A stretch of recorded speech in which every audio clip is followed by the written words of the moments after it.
So இதில் B கொடுத்துருக்காங்க, என் கொடுத்துருக்காங்க, 3 வருஷத்துக்கு தனித்தனியாக ரேட் ஆஃப் இன்ட்ரெஸ்ட் கொடுத்துருக்காங்க. சிம்பிள் இன்ட்ரெஸ்ட்டோட ஃபார்முலா வந்து PNR/100.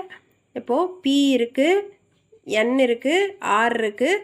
ஆனால் ஆருக்கு பதிலாக நீங்கள் என்ன பண்ணணும், ஈக்குவலண்ட் ஆர் கண்டுபிடிக்கணும். ஸோ 3 ரேட் ஆஃப் இன்ட்ரெஸ்ட்டையும் ஆட் பண்ணிடுவீங்க. அந்த இடத்துல ஆருக்கு பதிலாக இந்த ஈக்குவலண்ட் ரேட் ஆஃப் இன்ட்ரெஸ்ட்டை சப்ஸ்டியூட் பண்ணுவீங்க. அப்போ உங்கள் இன்ட்ரெஸ்ட் வந்து 85ன்னு ஃபைனலாக கேல்குலேட் ஆகும். Thank you friends.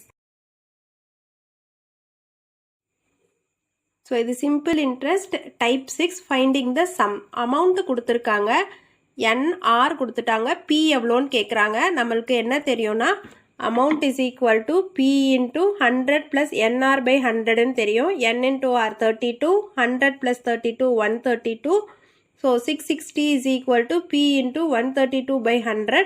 So 660 into 100/132 equal to பின்னு வந்துடும். பி வந்து 500ன்னு வந்துடும். Thank you friends. Simple interest type 7 times சம்முங்க. இதில் ஒரு சர்டெயின் பி டபுளாக இருக்கும் 10 இயர்ஸில். அதுக்கப்புறம் அதே பிரின்சிபல் 3 டைம்ஸ் ஆகிறதுக்கு எவ்வளோ வருஷம் ஆயிருக்கும்.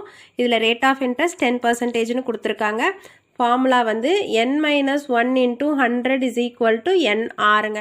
இதில் என்னன்றது நம்பர் ஆஃப் இயர்ஸ், ஆறுன்றது rate of interest. So n வந்து 3 டைம்ஸ் ஆகணும். So 3 - 1 into 100 equal to 10 into n. 10 வந்து ரேட் ஆஃப் இன்ட்ரெஸ்ட். ஸோ இதை இந்த பக்கம் கொண்டு வரும்போது n ஈக்குவல் டு 20 இயர்ஸ் அப்படின்னு நம்மளுக்கு ஆன்சர் கிடைக்கும் friends. Thank you. Simple interest times சம்லேயே டைப் 8ங்க. அதே பி டபுள் ஆகிருக்கும் 10 இயர்ஸில். இது 3 டைம்ஸ் ஆகிறதுக்கு எத்தனை இயர் ஆகும். பட் இந்த இடத்துல ரேட் ஆஃப் இன்ட்ரெஸ்ட் கொடுக்கலேனா என்ன formula. So rate of interest கொடுக்கலேனா நம்ம ஃபார்முலா வந்து n-1 இன்ட்டு இந்த நம்பர் ஆஃப் இயர்ஸ். ஓகேவாங்க. ஸோ இதில் வந்து n-1 வந்து 3 - 1 into number of years 10. So 20 years ஆயிருக்கும். அவ்வளோதாங்க.